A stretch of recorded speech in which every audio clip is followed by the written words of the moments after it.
Hey everyone, so I've been testing out the OBSBOT Tail 2 for the past few weeks, and honestly, most budget PTZ cameras I've tried before just feel clunky and underpowered. They either struggle in low light or can't keep up with fast movement, and the zoom is usually so weak it feels like you're squinting at your screen. But this one, it actually handles real production work without making me want to pull my hair out. Link is in the description if you want to check the product details on Amazon. First off, the image quality is night and day compared to cheaper options. The Tail 2 uses a 1.5-inch CMOS sensor, which is way bigger than what you'd find in a $300 camera. That means even in dimly lit rooms, like a conference hall with harsh overhead lighting or a worship service with warm tones, it still pulls out a ton of detail without looking grainy. I set it up in my living room with just a floor lamp on and the feed looked crisp, not like a potato like some other cameras I've used. Then there's the zoom.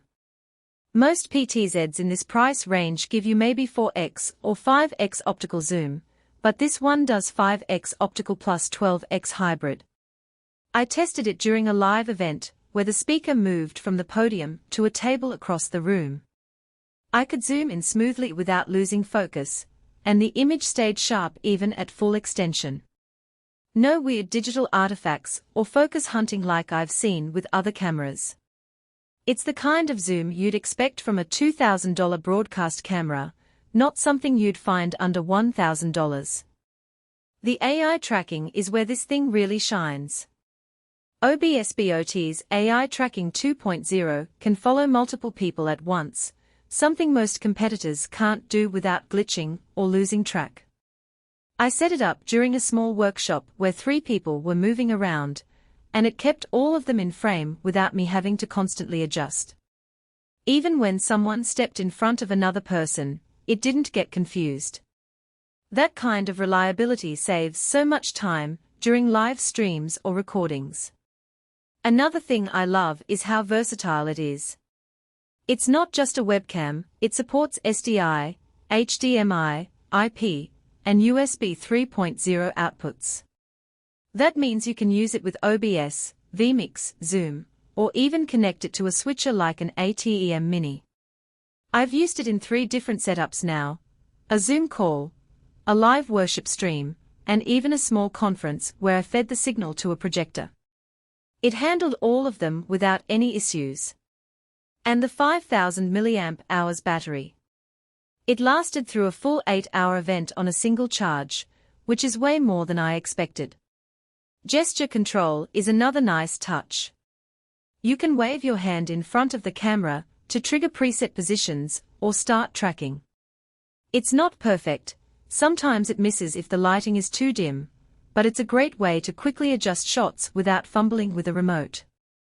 I found myself using it more than I thought I would, especially when I was setting up solo and didn't have an assistant to help. Now, it's not flawless. The setup process can be a little finicky if you're not used to PTZ cameras. You have to make sure the network settings are correct if you're using IP control, and the initial calibration takes a few minutes. Also, while the zoom is impressive, it's not quite as smooth as a broadcast lens. You'll notice a tiny bit of lag when zooming in or out at high speeds. But for the price, it's a minor trade-off. Overall, the OBSBOT Tail 2 feels like a professional tool that's been scaled down for creators and small teams. It's not just a webcam with a remote, it's a full production camera that can adapt to different environments. If you're doing live streams, conferences, or even small worship services, this thing will save you from constantly adjusting settings or dealing with poor image quality. If you're on the fence, I'd say give it a shot. The link is below if you want to check it out. I've been really happy with mine, and it's made a noticeable difference in the quality of my streams. Thanks for watching, and I'll see you in the next one.